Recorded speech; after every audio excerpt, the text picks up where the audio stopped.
Next हमारा topic आता है कि क्या क्या डिसएडवांटेजेस हैं हमारे ऑब्जर्वेशन मेथड की। आइए अब हम उन्हें स्टडी करते हैं। First one is it is impossible to know about the unconscious mind about the observation. हम जो है किसी के भी अनकॉन्शियस माइंड के बारे में नहीं जान सकते।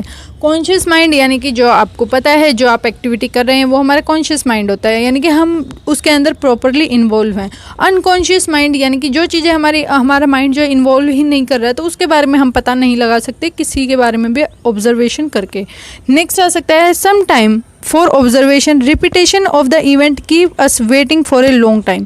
कई बार जब भी हम ऑब्जर्वेशन कर रहे होते हैं तो बच्चे जो है बार बार रिपीट किए जा रहा है सेम बिहेवियर, तो वो एक क्या है हमारे लिए लॉन्ग प्रोसेस हो सकता है। उसके बिहेवियर का हम चेंज होने का वेट करेंगे, अदरवाइज़ वो जो है बार बार सेम ही क्वांटिटी जो हम नोट कर रहे हैं उसी चीज़ में हमारे बार बार जो है हम रैंक दिए जाएंगे।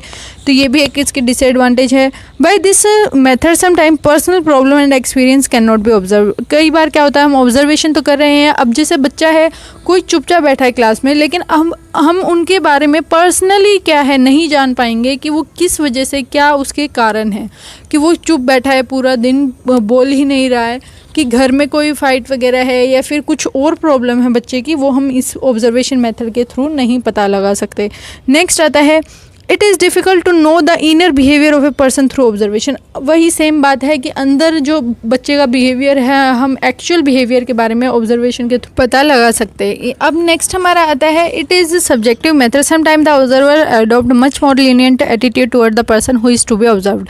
यानी कि जिसको हमें ऑब्जर्व कर रहे हैं, जिसके बारे में हमें जानना है, कई बार क्या होता है हमारे जो टीचर ही होता है वो बहुत लीनियंट हो जाता है उस बच्चे के लिए, वो क्या है उसके ऊपर ज़्यादा ध्यान वगैरह नहीं देता। तो ये जो है एक इसका डीमेरिट है।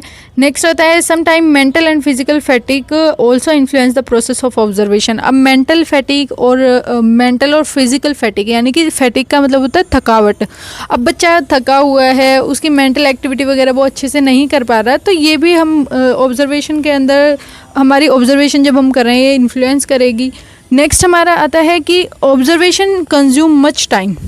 इसके अंदर बहुत ज़्यादा टाइम कंज्यूम होता है क्योंकि ये एक लॉन्ग प्रोसेस होता है। अगर आप शॉर्ट प्रोसेस में ऑब्जर्वेशन करेंगे और उसका रिजल्ट बताएंगे तो उसके ऊपर हम रिलाई नहीं कर सकते। तो ये क्या है लॉन्ग टाइम कंज्यूमिंग प्रोसेस है।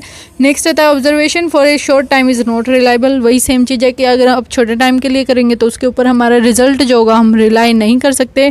The description written after observation also differ. अब जो है दो एक्सपर्ट आपने बिठाए थे ऑब्जर्वेशन के लिए, सेम स्टूडेंट के आप ऑब्जर्वेशन कर रहे हैं, तो उनका जो पॉइंट ऑफ व्यू है वो अलग अलग पाएगा। वो जो उन्होंने डिस्क्रिप्शन लिखी है उस बच्चे के बारे में वो अलग अलग पाएगी। तो ये भी क्या है कि इसका डीमेरिट होता है। होप सो आपको जो है एडवांटेज, डिसएडवांटेज और ऑब्जर्वेशनल इवैल्यूएशन डिवाइसेस क्या होती हैं, उनके टाइप्स क्या होते हैं, सब कुछ अच्छे से समझ आया होगा। अगर आपको फिर भी कोई डाउट है तो मुझे कमेंट में ज़रूर पूछें। आपको ये वीडियो कैसी लगी मुझे कमेंट में ज़रूर बताएं। अपने फ्रेंड्स के साथ भी शेयर करें। Thanks for watching.